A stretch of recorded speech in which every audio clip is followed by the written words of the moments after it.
क्या स्वभाव है इसका? यही ना, इसका पेट कभी भरता नहीं। सुरसा हनुमान जी महाराज को खाना चाहती है। क्यों खाना चाहती है? मैं तेरे से वायदा करता हूं, मैं राम काज के लिए जा रहा हूं, मुझे उस काम को अवश्य करना है, मुझे जाने दे।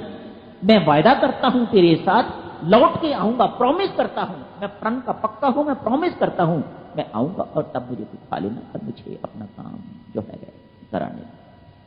नहीं सुरसा मानती। ये यश कीर्ति इस प्रकार से पीछे पड़ती है, ये आपको आगे नहीं निकलने देती, वहां गाड़ के रख देती है। ये यश मान की चाह, ये कीर्ति, ये प्रशंसा वहीं आपको रख देती, जकड़ के रख देती है आपको। सुरसा मुंह खोलती है, ठीक है आप मुंह खोलो।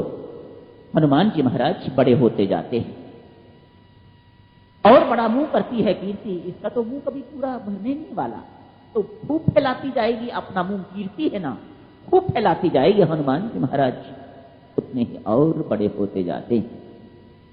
पर हनुमान जी महाराज को तो अपना काम निकालना है, इसलिए जब देख लिया बहुत बड़ा मुंह इसने खोल दिया है, तो हनुमान जी महाराज ने तुरंत अंगूठे मात्र का अपना साइज बना के उनके मुंह में घुस के तत्काल और भीतर से बाहर आ जाते।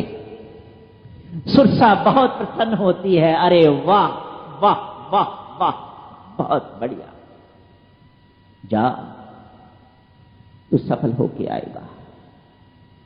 हनुमान जी महाराज अपने इस कृत्य से हमें ये शिक्षा देते हैं, हर साधक को ये बोध होना चाहिए मुझे कहां छोटा बनना है और कहां बड़ा बनना है। हर वक्त हर जगह पर नम्रता काम नहीं आती, कहीं पर आपको आंख भी दिखानी पड़ती है। सदा नम्र बने रहोगे तो लोग खा जाएंगे आपको।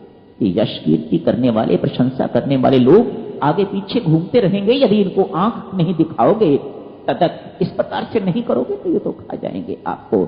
इसलिए हर वक्त नम्र नहीं बने रहना। हनुमान जी महाराज यहां ये शिक्षा देते हैं।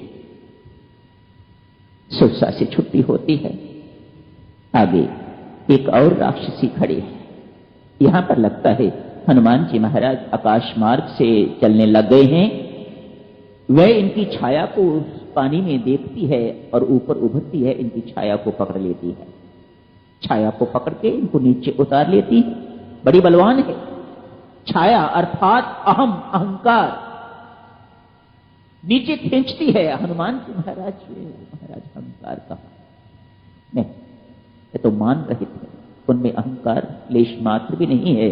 पर ये सिंह के नाम की राक्षसी राहु की मां है, ये इन्होंने नीचे उतार लेती है। ये फजूल में मेरा टाइम जाया कर रही है, बहुत बातचीत उससे नहीं करते, उसको मार देते हैं हनुमान जी महाराज और आगे चलते हैं। आगे बढ़ते हैं तो अंतिम बाधा आती है लंका जी के द्वार पर। लंका पहुंच गए, द्वार पर लंका की अधिष्ठात्री देवी लंकनी है, तो वह भी राक्षसी पर वह खड़ी है, वह भीतर नहीं जाने देती। समय हो गया है भक्तजनों, यही समाप्त करने की इजाजत दें। इसी चर्चा को कल जारी रखेंगे। लंकनी को बहुत लाभ होता है हनुमान जी महाराज से, कल करेंगे चर्चा भक्तजनों। आज यही समाप्त करने की इजाजत दें, समय हो गया है। परसों बहुत बातचीत हो नहीं सकेगी, मेरे लिए तो कल का ही दिन है, तो हनुमान जी की यात्रा कल समाप्त करेंगे। साथ ही एक और चर्चा की आवश्यकता मैं प्रण कर चुका हूं, किसी से वायदा कर चुका हूं कि वह चर्चा चाहे थोड़े समय के लिए हो, करनी है। कल का ही समय है, तो कल दोनों चर्चाएं परमेश्वर कृपा करें ये समाप्त हो सकें। अंकुश रहे थोड़ा तो संभव है समाप्त हो जाएं। चर्चा है जिसकी होगी, एक तो ये हनुमान जी अपनी यात्रा किस प्रकार से पूर्ण करते हैं, इसके बाद दो ही सिद्धांत है ना, एक तो है कर्म सिद्धांत, साधना का मार्ग, और दूसरा है शरणागति का मार्ग। परमेश्वर किस पर कृपा करता है, ये कौन निर्णय लेता है?